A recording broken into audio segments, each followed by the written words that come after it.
こんにちは。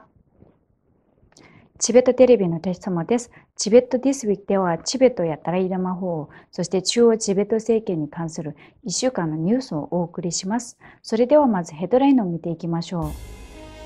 ダライラマ法王は第35回ニママラムチモの祈りに参加されました。ダライラマ法王はブータンの次期首相であるツリントッケシーに祝辞を贈られました。ダライラマ法王と中央チベット政権指導部は台湾の次期総統に当選した来世特使を祝福しました。アメリカのバーモント州チベット協会は第19回チベットフェスティバルを開催しました。オークランドのチベット人コミュニティは元チベット人政治家コロジミ氏をニュージーランドに迎えました。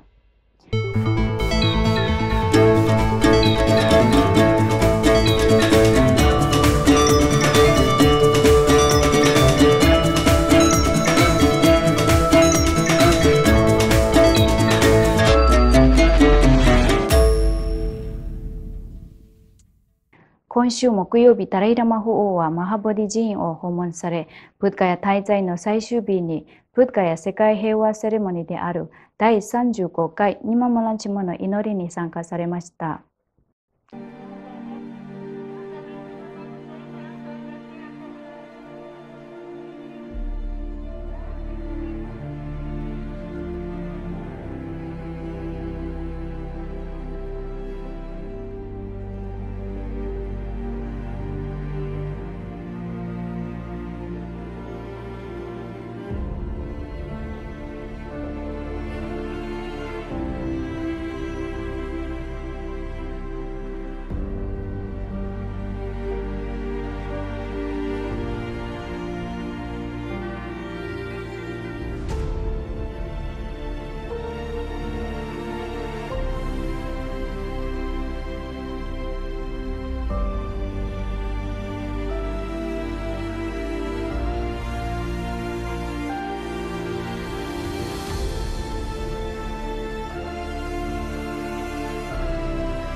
엔다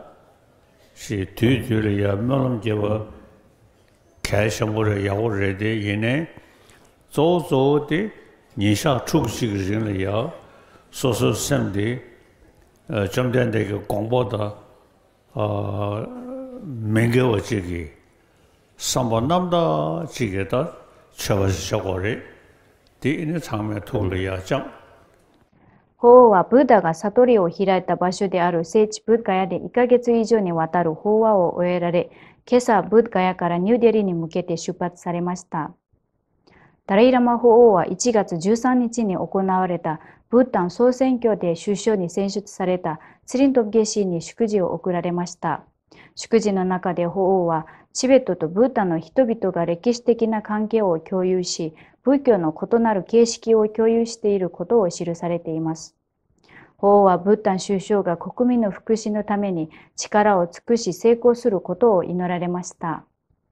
1月13日に台湾で行われた総統選挙を受け、ダライラマ法王は次期総統の来世特使にお祝いの書簡を贈られました。書簡の中で法王は台湾で今回行われたような民主主義の行使を目の当たりにすることは、自由と尊厳の中で生きることを熱望する私たち全員にとって励ましの源であると述べました。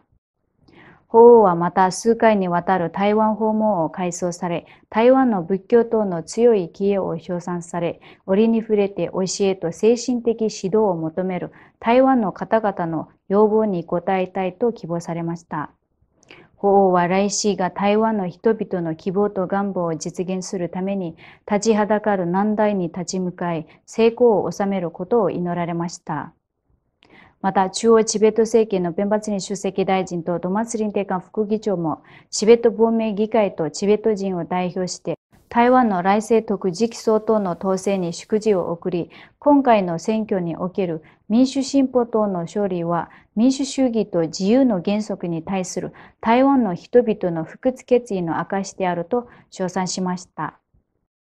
チベットからニュースによりますと、中国当局の異州公安局は2023年10月25日、チベット人権利活動家ツリンソム氏に中国当局によるチベット人への人種差別行為をビデオで流したという理由で15日間の拘留を言い渡しました。12月25日にはツリンソム氏はプライバシーの権利を侵害しようとする当局に抗議した後、再逮捕されました。正当に抗議したにもかかわらず、警察は当局に不忠実とみなされる個人に対する通常の取り締まりの一環としてツリンソム氏が問題を引き起こし、ソーシャルメディアにデマを拡散しているという偽りの罪を着せ、非難しました。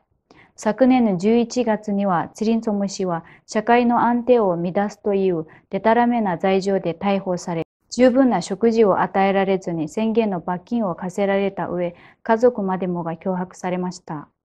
ツリンソム氏はもともとトリカ県出身で、ユシュル市でチベットワールドツアーズ&トラベルを経営しており、そこでチベットや海外への様々なツアーを手配していました。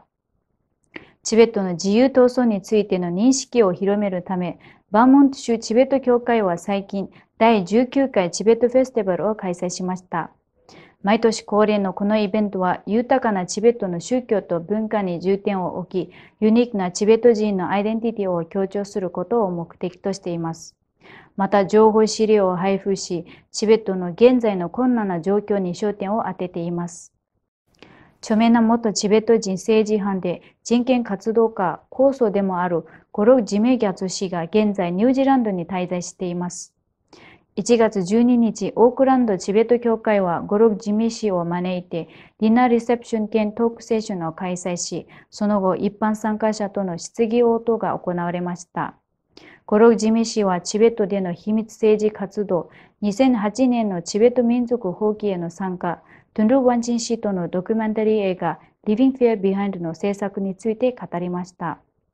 ゴロ・ジミ氏は去年抵抗、迫害、拷問、そして昨年中国に占領されたチベットからの脱出にまつわる驚くべき個人的な物語を Cry for Truth というタイトルで執筆しました。